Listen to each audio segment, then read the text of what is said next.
Then,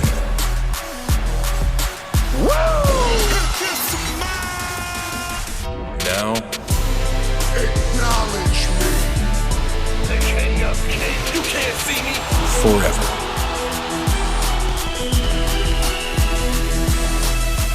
Together.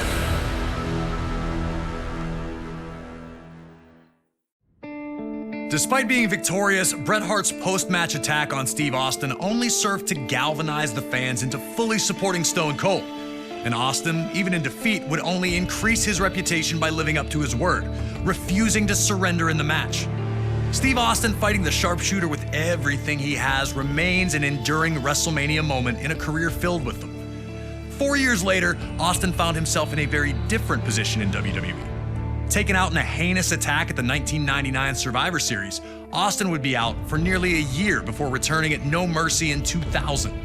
Austin would first look to exact revenge on those who took him out, Rikishi and Triple H, before setting his sights on regaining the WWE Championship.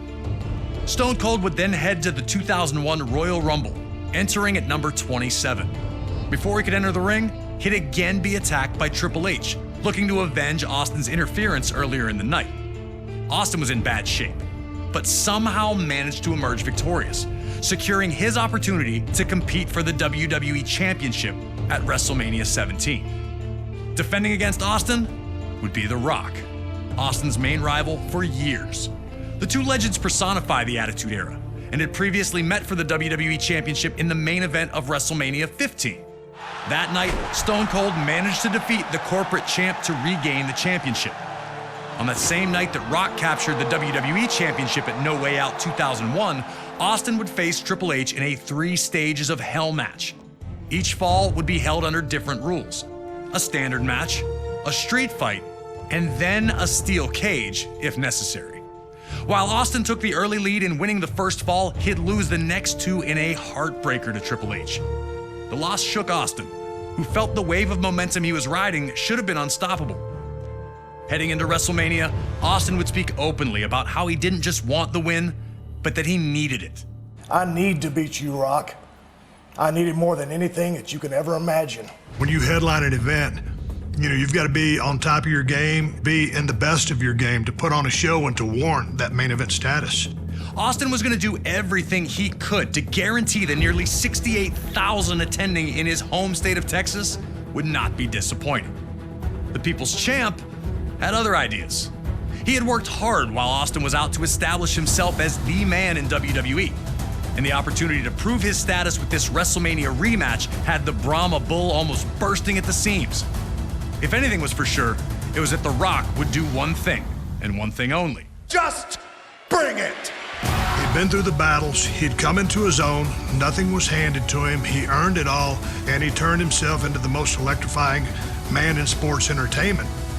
At no point in time in wrestling history were 2 stars, 2 wrestlers, as hot as both I was and The Rock was. It's hard to explain why we're such good opponents. We just were. So now it's time for you to head into one of the biggest WrestleManias of all time, WrestleMania 17 in 2001, a night that serves as the pinnacle of the Attitude Era's excellence, with its 2 biggest names doing battle once again. Are you ready to open up a can on The Rock? Or will you find out that going one-on-one with the Great One isn't the electrifying opportunity it appears to be?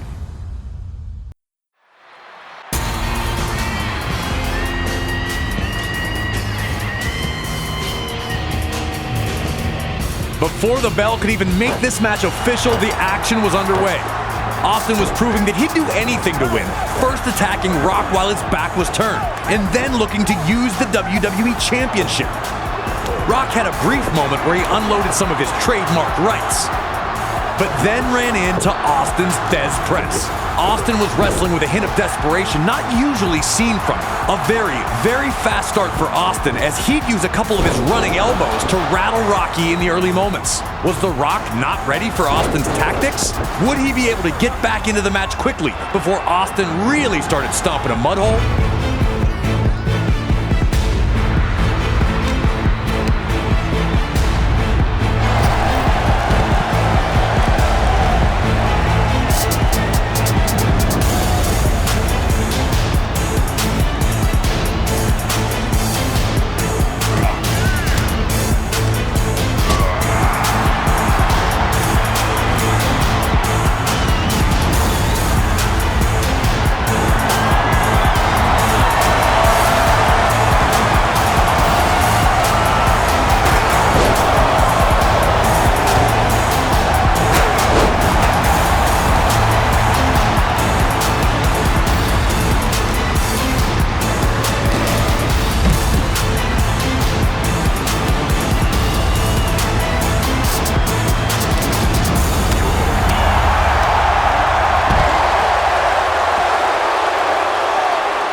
Once the action went to the ringside area, the Brute as WWE Champion.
and forth they'd gone, but neither Austin nor The Rock had found that moment that would give them the win. As Austin attempted an Irish whip, though, The Rock would surprise him with a stone-cold stunner of his own. The millions and millions of Rock's fans exploded. Would this be it? Could The Rock embarrass Austin like this by beating him with his own move in Texas? Austin would display his hallmark grit, managing to kick out at the 2 count.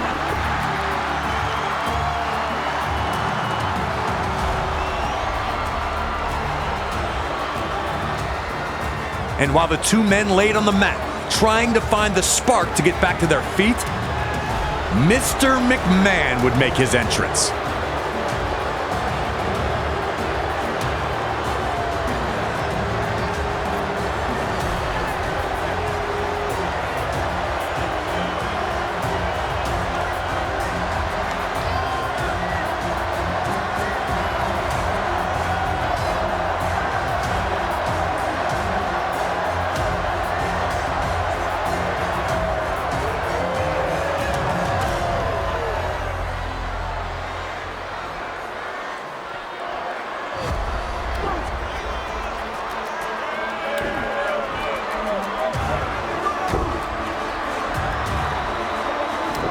All eyes are on Mr. McMahon, but in the ring, Austin flattens The Rock with an incredible spine buster, which gets a 2 count.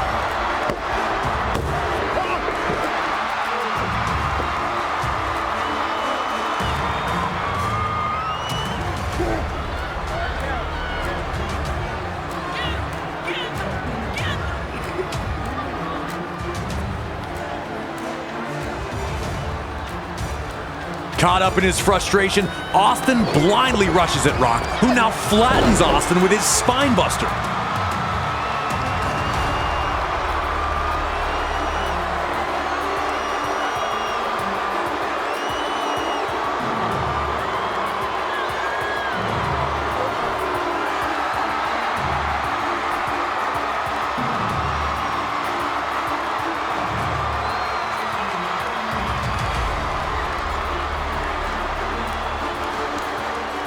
That leads to the people's elbow. But when Rock covers Austin, Mr. McMahon breaks up the pin. That's right, Mr. McMahon helped Stone Cold Steve Austin. To this day, I cannot believe I ever saw that happen. The look on The Rock's face is pretty much the look that I had. What the hell? Rock's anger raged over, and he made a huge mistake in forgetting about Austin in hopes of laying the smackdown on Mr. McMahon, which led to him running straight into a stone-cold version of the Rock Bottom. Mr. McMahon had turned the match on its head, and Stone Cold Steve Austin looked ready to strike and finish his quest of regaining the WWE Championship under some unthinkable circumstances.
was inevitable.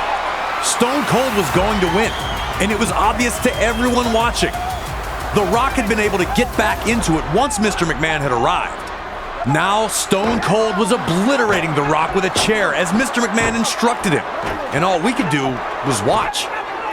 Somewhere in the darkest places of Steve Austin's mind, he had convinced himself that the only way to get back to where he was would be by teaming with the man who had been his biggest enemy for years. Had the man never really changed? Had he simply fooled the fans during those years where he was WWE's most popular superstar? Should it have ever been surprising that the man who preached DTA, don't trust anybody, was not someone to be trusted? Or had something changed in Austin while he was gone? And how could The Rock have ever expected anything like this to happen?